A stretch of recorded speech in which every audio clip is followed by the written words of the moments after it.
Taurus, this is going to be your July Cancer new moon reading.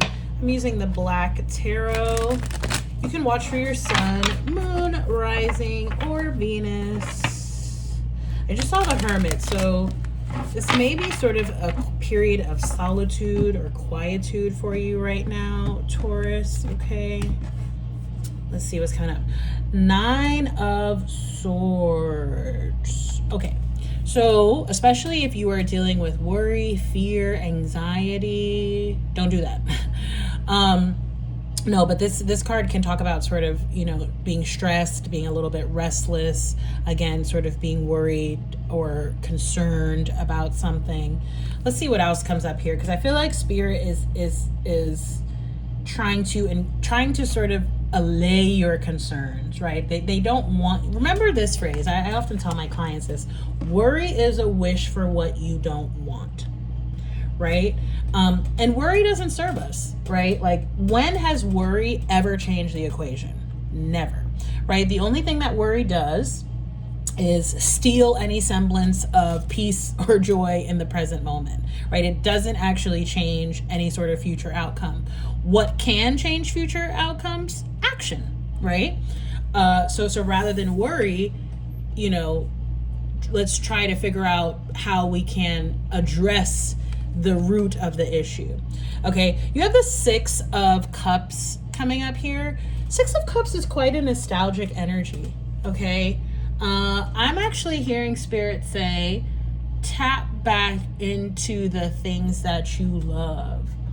Okay, it could even be like literally going all the way back to childhood. Like, what were some hobbies that you enjoyed? Were there games you liked playing? Were there sports you liked engaging in? Is there media, shows, music, books, right? That sort of bring out that that can sort of tease out that childlike freedom, especially freedom from worry, fear, anxiety, right? Especially about like adult or like life type issues, right? I'm also getting like literally spending time outside, which is always good for you, Taurus, okay, as an earth sign, connecting with your earthly element. That alone could actually help to reduce stress, worry, fear, anxiety, etc. Like literally just taking a stroll outside, touching some grass, getting some sunshine, that alone can help to alleviate some of this, okay? I also often, because you are an earth sign, and I haven't said it yet in any of these readings, amethyst crystal is my anti-anxiety, anti-fear, anti-worry stone. So if you have some amethyst, perhaps wear it or work with it in some sort of way, okay? All right, so now you have the Daughter of Wands.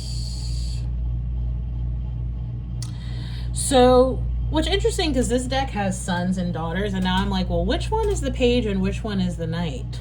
I think I've actually been misspeaking that the son is the page. I think the daughter, actually, now looking at this card, is the page. Okay, because you're getting ready to go on a journey. Literally or metaphorically, right? Obviously, she's in some place of transportation here, train station and airport.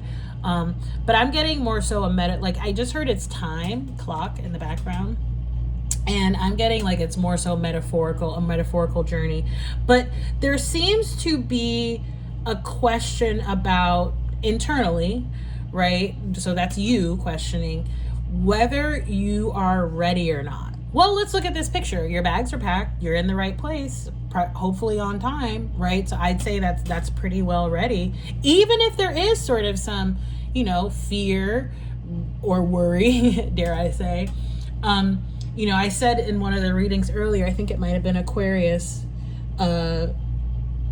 you face the fear and you do it anyway, right? You sort of take that metaphorical leap of faith, right? Take that chance or take that risk. For some of you here, I actually do get like some literal travel as well. Not everybody, some of you. feels like you could be traveling or someone's traveling to you. And there's another part to this, because it feels like you're traveling to somewhere where there has history. Okay, so again, could be like a childhood house or home or town, right?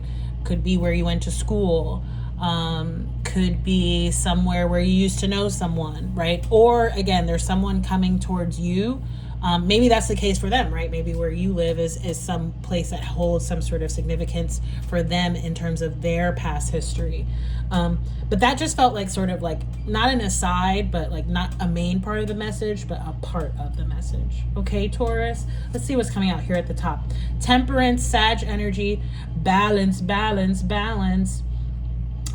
Creativity, like literally engaging in creativity and creative outlets or hobbies has been coming up quite a bit for the collective in these readings. And then you have the Hierophant, my metaphorical God card, God, Goddess. Okay, paying attention to your inner and higher self, right? Perhaps even seeking counsel, such as getting a reading, right?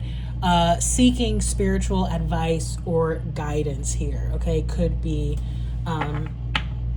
part of the advice coming through here, okay? If not, again, just going within and consulting your inner source, your inner self. Let's get a Moonology card, and then we'll close this reading out. Taurus. Look at that. Look at the bigger picture. Full moon.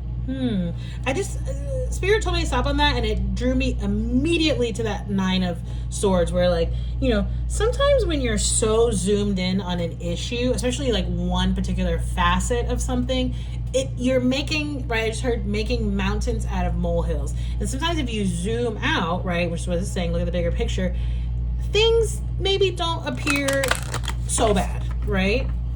Zoom out, zoom out.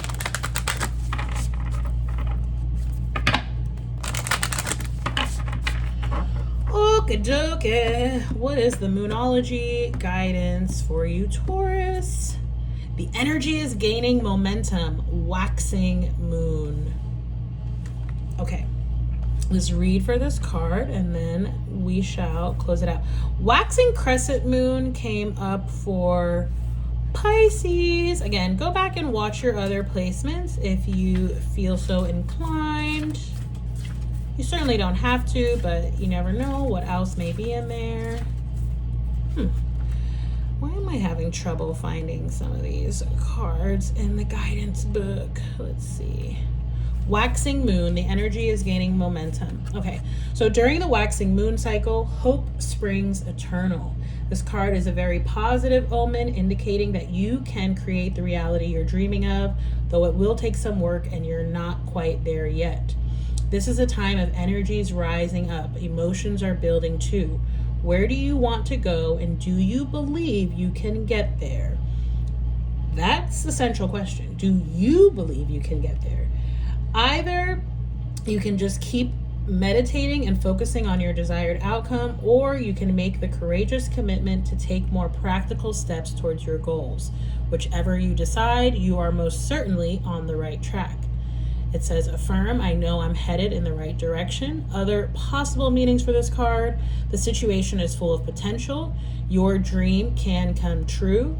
More effort is yet required. Are you willing to give it? Review your goals and review your goals and ensure you're still committed, and keep moving forwards. It says the waxing cycle is the period of the lunar cycle from new to full moon, and during this time the moon appears to be slightly bigger and rounder every night. So we're in that period now, right? If it's the period from new moon, which was yesterday, to full moon, which will be in a couple weeks.